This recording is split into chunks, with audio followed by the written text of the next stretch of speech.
Ok, entonces vamos a darle continuidad nuevamente a la segunda parte de la clase. Quedé aquí iniciando la lámina que tengo descrita allí como número 14 en lo que se refiere a el valor probatorio de los libros de contabilidad. Déjame aquí admitir a los muchachos que van ingresando.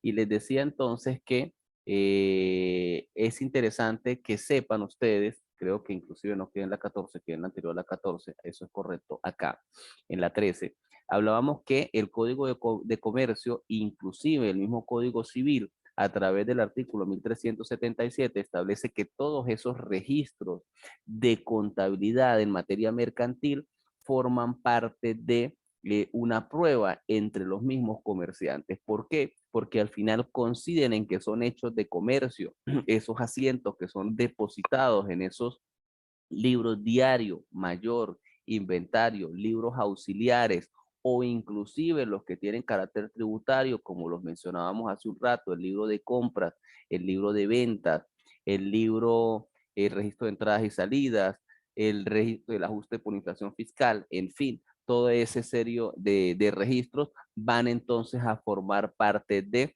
ese proceso probatorio.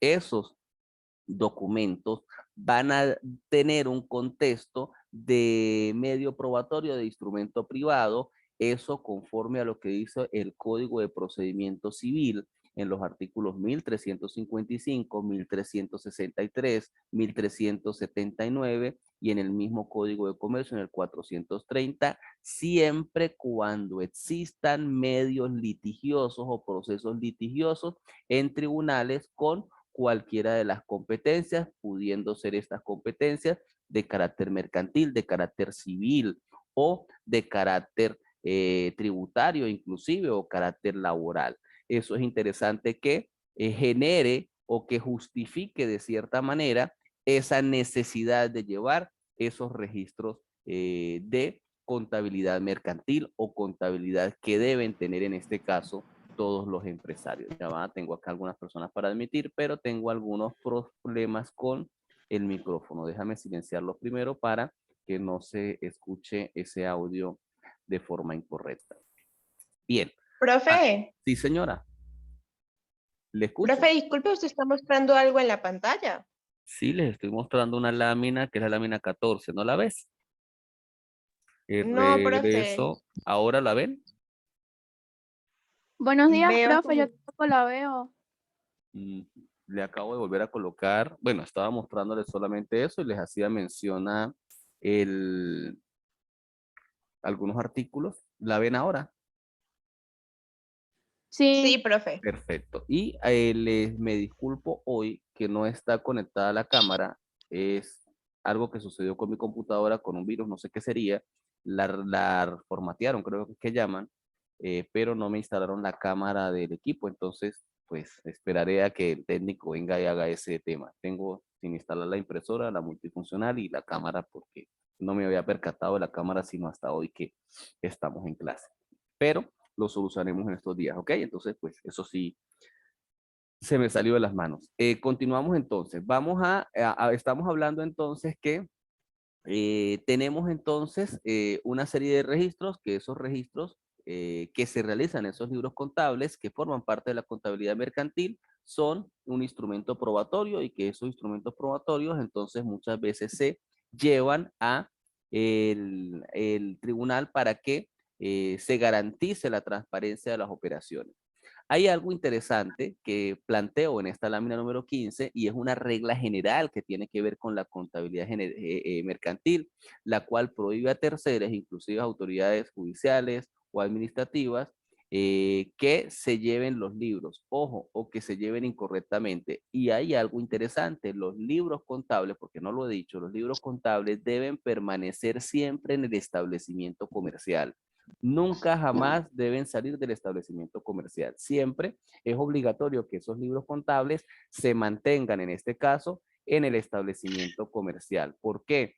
Porque cualquier institución puede realizar la revisión y debe realizarla dentro del establecimiento comercial. Puede suceder de que una organización empresarial tenga más de dos domicilios, tenga un domicilio principal, tenga una fábrica, tenga algunos depósitos y tenga algunas sucursales.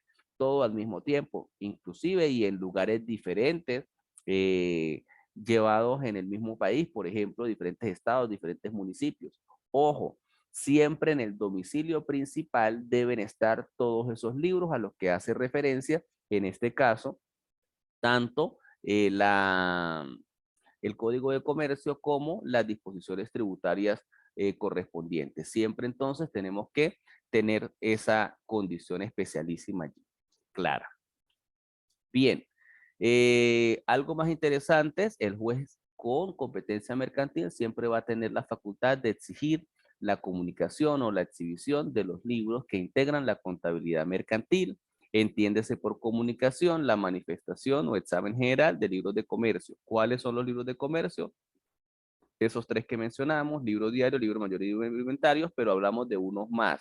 Si es un corredor de bolsa, por ejemplo, va a tener entonces que llevar esas otras registros o esos otros registros que se tenían. Ojo, que generalmente se ventilan en los tribunales con competencia mercantil, cosas que tienen que ver con cierre de compañías, liquidación de compañías, establecimientos de estados de atraso, establecimientos de quiebra o cualquier condición que tenga que ver con controversia entre los mismos propietarios o accionistas. Generalmente ellos son los comerciantes, como ya ustedes lo saben, y probablemente entonces todas esas situaciones irregulares se van a ventilar siempre ante los tribunales mercantiles. Es obligatorio también, como menciona esta lámina 17, que se realice una revisión parcial de esos libros. Téngase claro lo que hablamos hace un momento atrás, que esos libros no pueden estar con tachaduras, no pueden estar con errores, no pueden estar mutilados, porque habría entonces allí una responsabilidad. ¿Sobre quién va a recaer la responsabilidad? Sobre la junta directiva, ¿ok? Eso es algo que debe tenerse siempre en cuenta allí. Ojo, en esta lámina 18, que es la última lámina de la presentación, que tiene que ver con la contabilidad mercantil, vemos entonces que en este caso el CENIAT, conforme a sus disposiciones del Código Orgánico Tributario, puede tener la posibilidad de realizar cualquier tipo de fiscalización, ¿ok? Esas fiscalizaciones que realiza en este caso la Administración Tributaria pueden entonces llevar a una sanción del establecimiento comercial, y ahí está también parte de lo que hablábamos hace un momento, que es obligatorio que esos libros contables se encuentren en el domicilio principal. Si el CENIAT, por ejemplo, va a hacer alguna revisión de esa información, debe dirigirse al establecimiento principal, no puede llegar a la fábrica, no puede llegar al depósito, no puede llegar a la sucursal a pretender revisar los libros allí, porque no es el lugar idóneo para hacer ese proceso de fiscalización. Tampoco los libros pueden estar en la oficina del contador, en la oficina del abogado o en la oficina de ninguno de los profesionales que participan en el proceso operativo de la organización, sino que deben siempre continuar en donde, en el establecimiento de la empresa, bajo custodia de la junta directiva. ¿Dudas al respecto de este tema? Les escucho. No, profe. ¿No? Bien. Vamos entonces a pasar al siguiente tema. El siguiente tema es el tema número 7. ¿Ven la lámina? Pregunto por si acaso. Vamos a compartirla. Sí, profe, ahora sí sale. ¿Sí? El tema 7, la firma mercantil. Este tema es espectacularmente bonito. No sé si lo alcancemos a terminar hoy o no. Son las 11 de la mañana. Van a ser las 11 de la mañana. Pero es un tema interesante. Podemos iniciarlo, ¿sí? Lo primero que tenemos allí en esta lámina número 2 es la referencia a lo que son Profe, comercios. ¿Aló? profe, volvió a salir la pantalla en negro. Debe ser a lo que pasó la lámina, el internet no está tan bueno que digamos, y entonces, ¿ya les apareció o no? ¿Mejoró? Bueno, en mi caso no. En su caso no. Bueno, intento nuevamente, gracias por decirme. Ahora, Tampoco, no sé si mis compañeros les aparece. Ahora ahí, sí. ahora sí, ok, perfecto, perfecto. Sí, debe ser a lo que cambio la lámina, ok. Y en esta lámina número 2 quiero que nos enfaticemos en algo. Veníamos hablando de sociedades mercantiles, de compañías anónimas. Aquí vamos a irnos un poco más a los comerciantes al inicio, porque es lo que exige el tema número 7. Yo no sé por qué está tan desorganizado el temario que coloca la universidad, pero bueno, habrá que pedir alguna reforma sobre eso para organizarlo mejor. Sin embargo, cuando hablamos de firma mercantil, ¿a qué hacemos referencia? ¿Qué recuerdan ustedes como firma mercantil o fondo de comercio? ¿Qué era eso? De hecho, fue pregunta de examen. ¿Qué es? Vamos a empezar por allí. Inclusive les coloco la coletilla ahí. Comerciante tiene que ver con él, atiende a organizarse y proyectarse económicamente. Pero, ¿qué es esa firma mercantil? ¿Qué será? Profe, pues Dígame. buenos días. Por lo Buenos que días. yo entiendo de fondo de comercio, pues son todos los bienes tangibles que tiene una empresa o una persona que está iniciando en el mundo del comercio, ¿no? Ok, muy bien, eso está bien. ¿Qué más? ¿Qué le ayuda? Le dejo la siguiente lámina. Mírelo, mire, la vamos a cambiar y vamos a ver eso que usted me acaba de decir. Tenemos entonces la firma mercantil es el nombre o denominación comercial y el fondo de comercio es el conjunto de bienes que tiene el comerciante, ¿sí? Y les estoy dejando dos cosas allí para que lo diferenciemos. Una tiene que ver con el establecimiento mercantil, que es el lugar donde se realizan actos de comercio, y el otro tiene que ver con el punto comercial, que es otra cosa completamente distinta. Repetimos entonces. ¿Qué es la firma mercantil? La firma mercantil hace referencia a la denominación comercial. Si yo regreso la lámina, hace referencia al comerciante que realiza su actividad de artículos en conformidad al artículo 2 del Código de Comercio 2 y 3, pero de forma individual, de forma independiente, ¿ok? Para yo realizar mi actividad comercial de forma independiente, debo darme a conocer de esa forma. Eso significa que voy a ir ¿a dónde? Hace rato lo mencionaba uno de los compañeros, voy a ir al registro mercantil. ¿Y qué voy a hacer en el registro mercantil? Registrarme como comerciante, creando ¿qué? Un fondo de comercio, haciendo un documento donde ese fondo de comercio va a plasmar el nombre de la firma mercantil y además ese conjunto de bienes que voy a destinar a un objeto especialísimo comercial.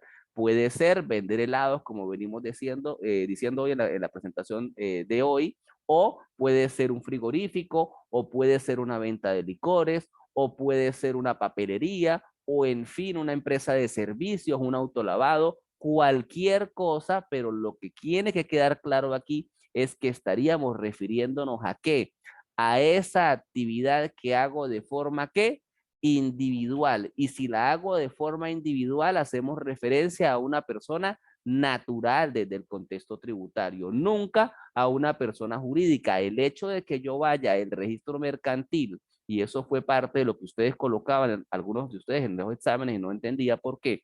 Las personas naturales nunca son jurídicas. Las personas naturales son naturales así tengan una denominación comercial o hagan referencia a una firma mercantil y así esa firma mercantil tenga atribuible un fondo de comercio con una serie de bienes destinados al cumplimiento de un objeto, de ese autolavado, de ese frigorífico, inclusive de cualquier actividad que pueda darse siempre y cuando estén enmarcados en actividades de carácter comercial para que sean conforme al Código de Comercio. Ahora, ¿eso qué diferencia tiene con establecimiento mercantil? Ah, bueno, es que yo puedo tener una firma mercantil o un fondo de comercio desde el contexto individual como comerciante, pero puedo tener varios establecimientos. Yo puedo tener uno en San Cristóbal, uno en San Antonio y uno en Pregonero. ¿Y por qué no?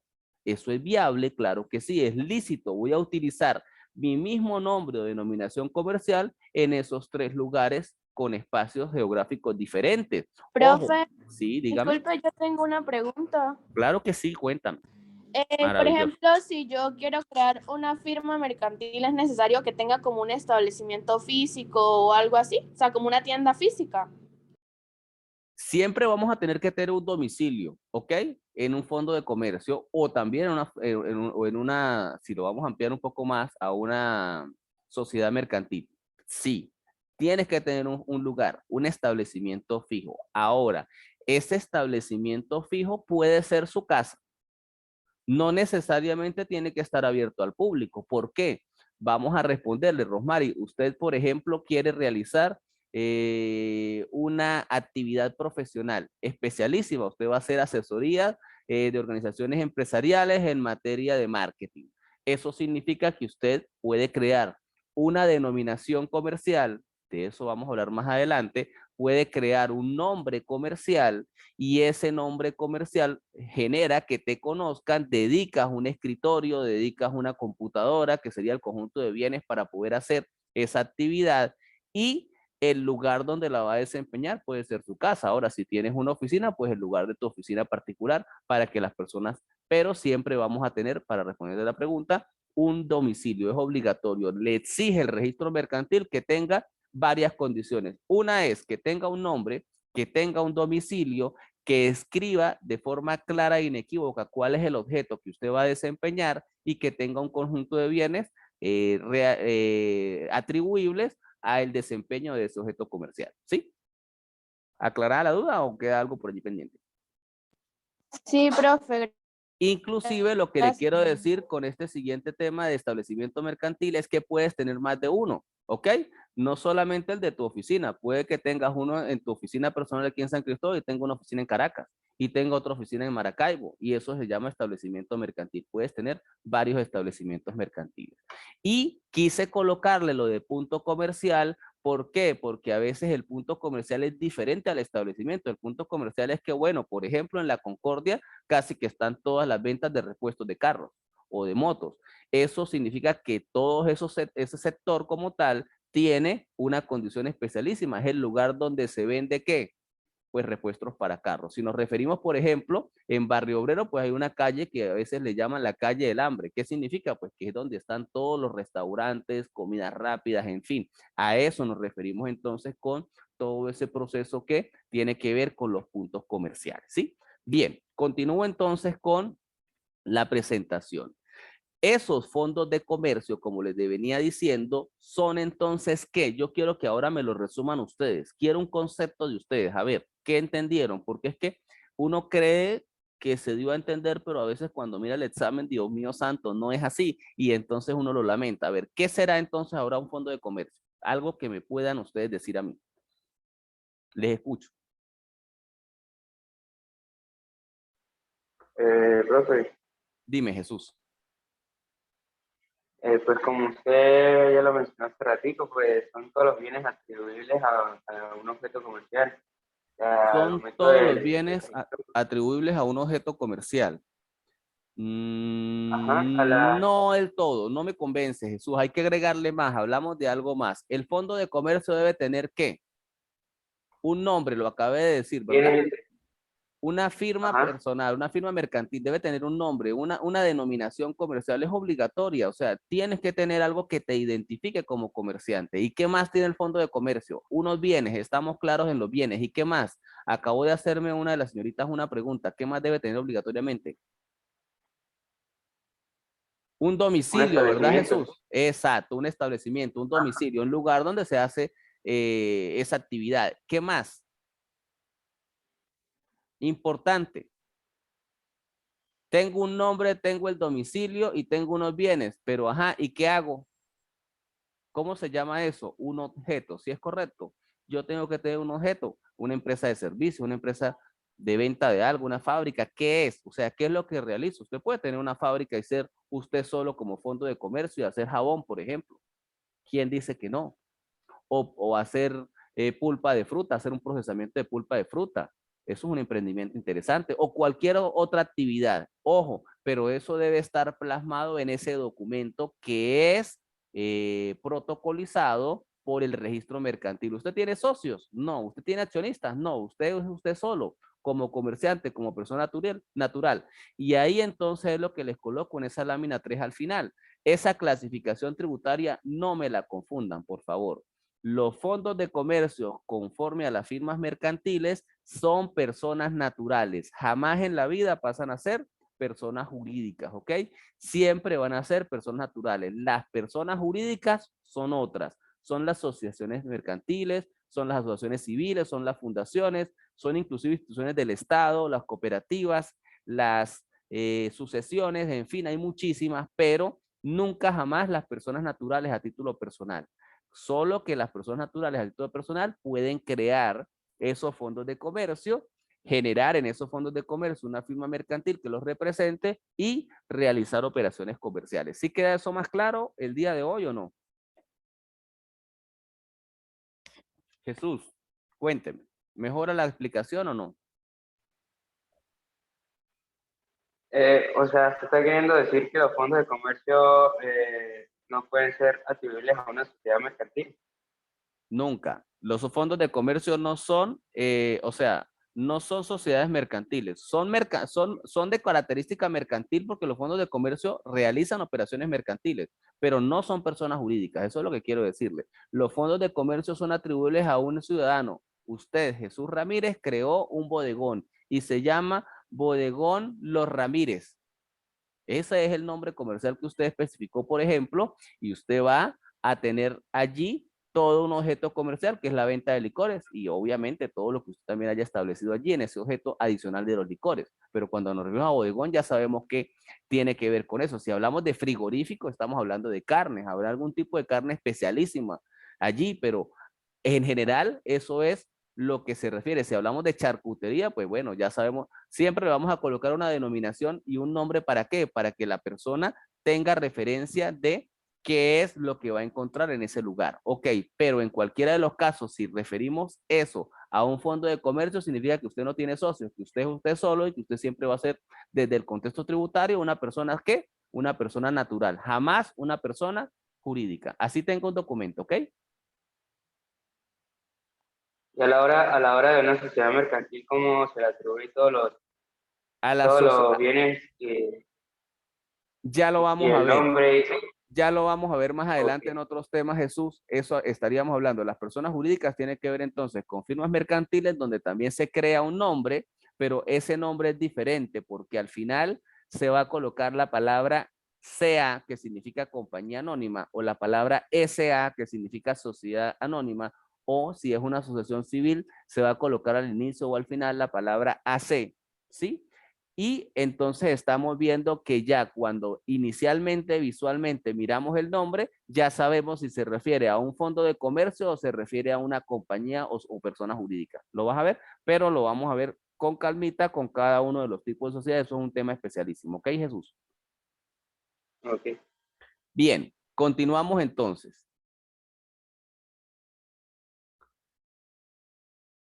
Tenemos entonces que los elementos patrimoniales de la empresa es la propiedad comercial, la ubicación o el punto, la propiedad industrial y la propiedad de cosas corporales. Hoy entonces vamos a empezar a ver algo distinto y ese distinto es lo que les planteo en esta lámina número 5 que es el SAPI, el Servicio Autónomo de Propiedad Intelectual, porque tenemos que empezar a diferenciar algunas cosas.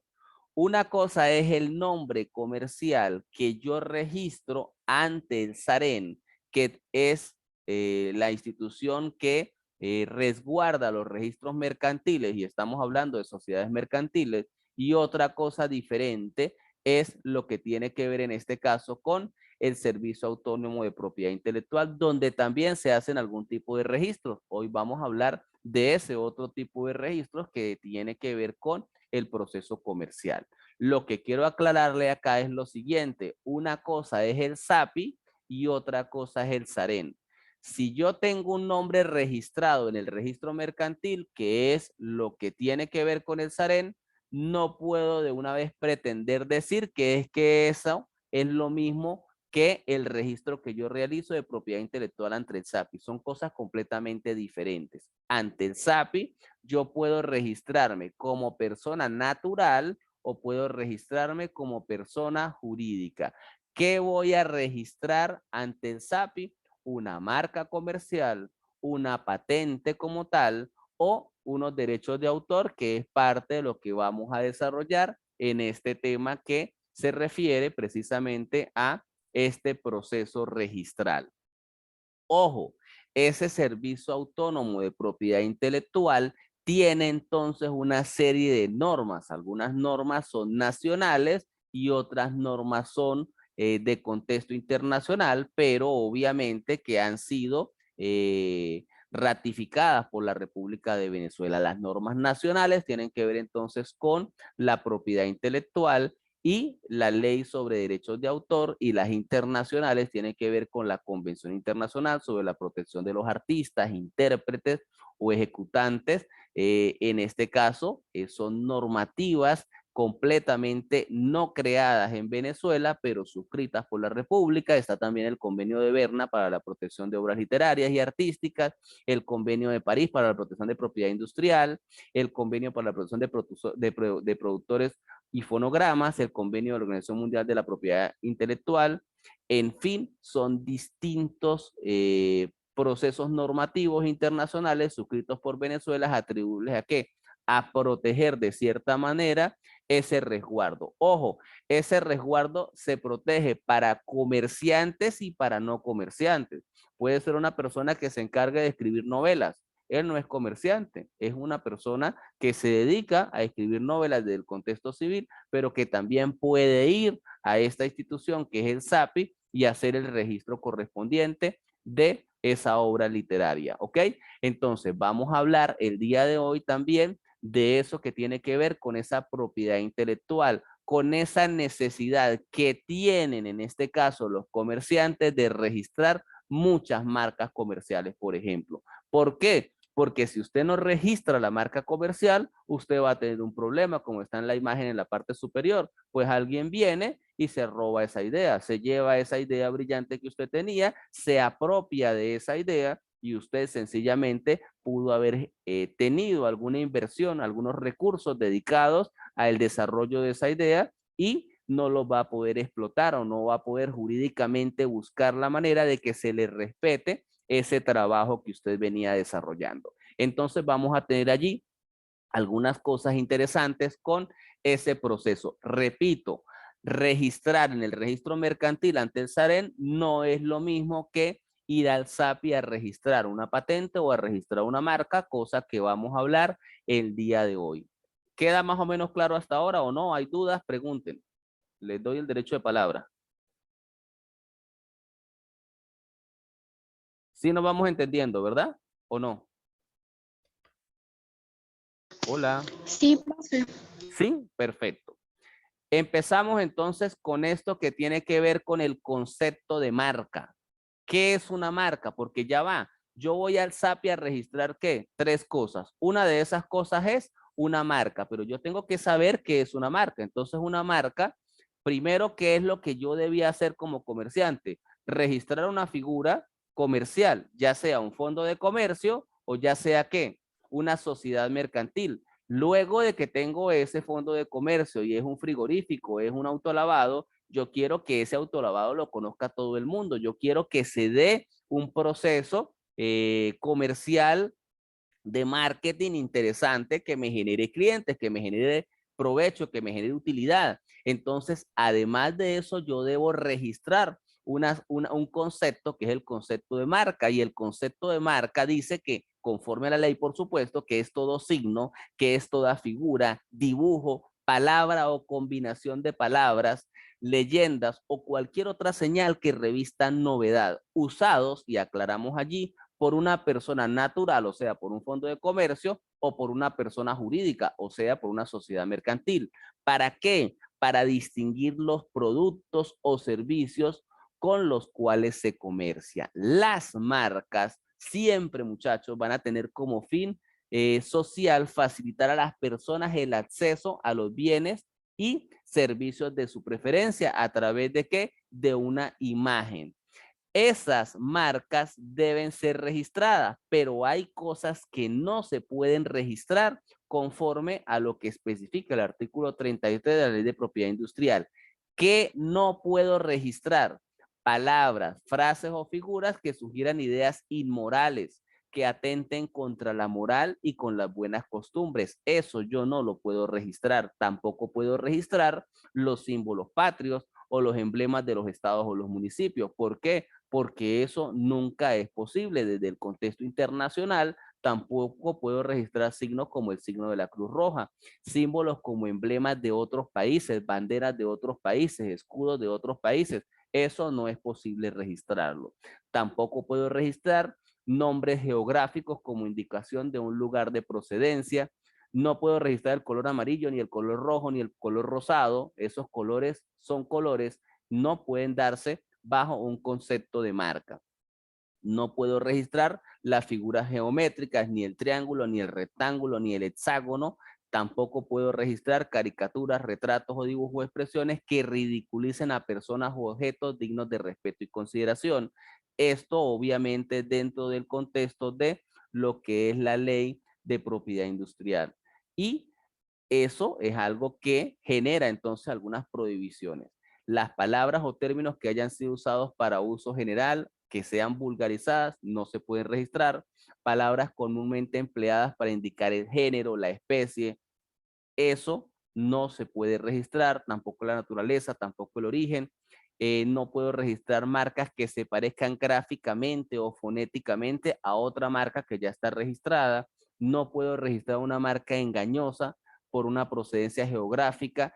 Eso es parte de lo que protege precisamente este contexto de propiedad intelectual o derechos de autor, y les coloco entonces más o menos a qué nos estamos refiriendo cuando hablamos de marca. Estamos refiriendo a que si vemos esa lámina 10, ¿sí la alcanzan a ver, verdad que sí?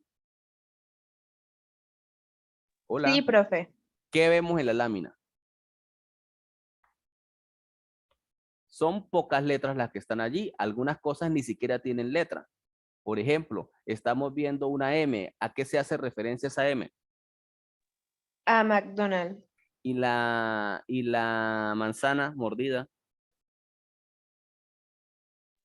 A la marca de celulares Apple. A la marca es B. Entonces, hay cosas que tienen atribuibles una palabra, como Google, por ejemplo, como Samsung, que allí está el nombre, como Coca-Cola, ¿sí? Pero hay otras que no necesariamente. Sencillamente lo que estamos buscando es que se dé un signo significativo y distintivo, y que el usuario o el contribuyente final inicialmente, con solo ver esos colores, esa combinación o sencillamente esa figura, inmediatamente piense en ese objeto comercial, en ese lugar donde está establecido y en ese sabor o en esa preferencia, si estamos hablando por lo menos de un teléfono, ¿sí? Entonces, más o menos esas son las condiciones. Ojo, yo no registro esto en los registros mercantiles, se registra en esos lugares específicos. ¿Para qué? Para registrar marcas comerciales. En el caso venezolano se registra a través de la oficina de el SAPI, no a través de la oficina del SAREN. Eso sí quiero empezarlo a diferenciar, y puedo registrarme como persona natural o puedo registrarme como persona jurídica, ¿ok? En cualquiera de los casos. Eso es parte de lo que quería más o menos iniciar. No los canso el día de hoy. Vamos a dejar hasta la lámina número 10. Le voy a sacar un print y lo vamos a colocar entonces aquí en el grupo para que ustedes recuerden a dónde llegamos, ¿sí? De este tema para continuar en la siguiente clase, ¿sí?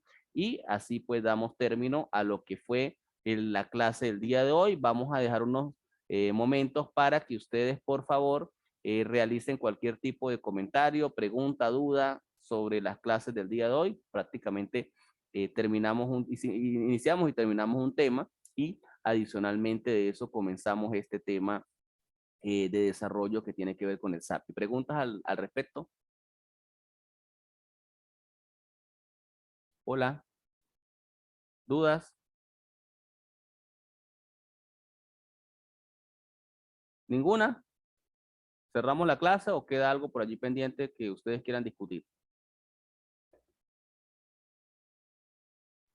Profe, una pregunta fuera de la clase. Perfecto, cuéntame.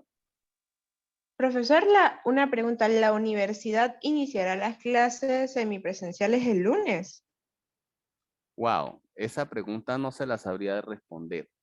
¿Qué sucedió? En motivo de que ustedes tenían parciales, el Consejo Universitario decidió que no hubieran clases presenciales, ¿sí? Y que no hubieran clases sincrónicas de manera virtual, que todas las clases que se dieran fueran con un efecto asincrónico, o que fueran consensuadas con ustedes, pero es muy difícil de consensuar con 70 porque no se van a poner de acuerdo para hacer una clase sincrónica en un horario diferente que no es el horario de clase, porque el horario de clase generalmente son en las mañanas, y posiblemente con cualquiera de esos horarios ustedes podían tener un examen, entonces era inviable dar la clase. Espero que en el transcurso de esta semana la universidad nos indique a todos si nos incorporamos la próxima a clases presenciales. Es lo más probable que suceda, pero no lo han mencionado y sería un atrevimiento de mi parte decirle que sí va a ser así, ¿ok? Pero es muy probable que regresemos a clases presenciales y cuidado y no si todas las clases de ahí en adelante serán presenciales. No lo sabría. ¿Por qué? Pues en tema de que están regresando a la normalidad, no se sabe qué pueda suceder con eso. Hasta ahora, pues, habría que esperar la resolución del Consejo Universitario. Profe, y si son presenciales, las clases serían obligatorias.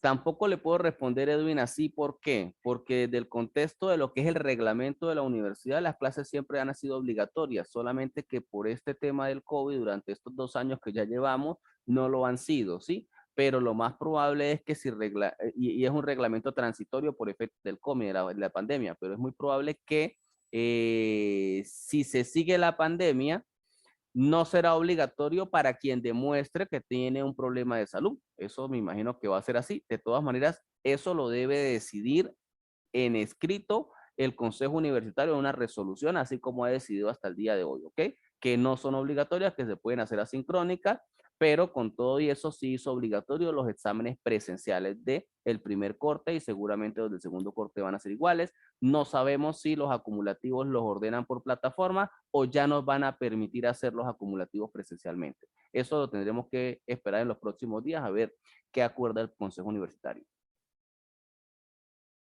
Perfecto, profe. ¿Alguna duda Ya, bueno, adicional? Cualquier gracias, cosa, profe. cuéntenme.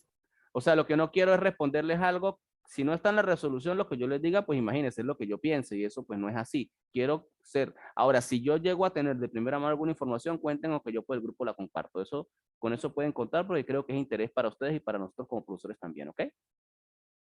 Ay, sí, profe, muchas gracias. No, de nada. De verdad que un placer. Espero que les haya gustado. Les pido algo. De verdad se los pido de corazón. Por favor, revisen todas las grabaciones. Esta clase pues la estoy grabando. En un rato pues la montaré allí en la plataforma como siempre. Pero es importantísimo que ustedes lo revisen porque yo estoy viendo de verdad que no están revisando las clases y luego tenemos problemas con las evaluaciones, ¿ok? Recuerden que para este segundo parcial van muchísimos temas.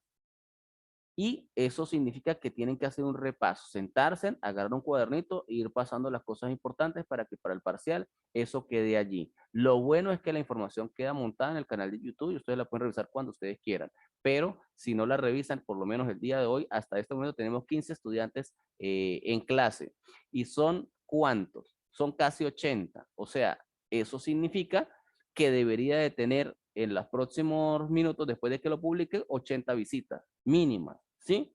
Para ver la clase una sola vez, pero si usted quiere repasar debería tener 160 visitas. Eso no lo estoy viendo. Entonces ahí es donde estamos viendo los problemas que tuve. Mire, de las 3 secciones que doy clase, con la que más números negativos habían eran la de ustedes. Como había mucha gente que salió bien, hay gente que aprovechó inclusive los acumulativos y aprovechó el parcial y salió bien, pero hay personas que de verdad no lo hicieron y otros que lamentablemente tenían buena nota en el acumulativo. Eso los ayudó para que no se les quedara el primer parcial, pero que botaron la nota y de verdad que yo lamento muchísimo eso porque es que había unas cosas allí que uno leía que decía, Dios mío, hay cosas que las leía hasta 3 veces a ver si era que estaba entendiendo mal, pero lamentablemente creo que deben revisar. Hay una facilidad ahorita con este medio que estamos haciendo de clases virtuales. Están quedando grabadas, por lo menos las mías. Cuando estemos en clase en el salón allá en la universidad, allá ustedes si la graban con un celular, pero no queda grabada masivamente para todos. Y eso genera que no se dé un proceso de repaso, excepto de que usted copie en el cuaderno rápidamente. Ojo, no están aprovechando esa oportunidad. Cuidado. Y hay algo más, lo estoy repitiendo hoy. Todas estas clases, inclusive, ya se dieron en otra oportunidad porque tenemos 2 años de pandemia. O sea que significa que ustedes pueden revisarlas en el canal de YouTube porque allí están públicas. Eso es una alternativa que ustedes tienen y no sé por qué no lo están haciendo y los invito a que realmente se pongan la manito en el corazón y lo hagan, ¿ok? Bueno, no más regaño ni más nada. De verdad que muchas gracias por participar, los que se conectaron el día de hoy y Dios mediante nos vemos en la próxima clase, ¿ok? Feliz tarde. Muchas gracias, profe. De nada, que esté muy bien. Muchas gracias, profe. Hasta luego.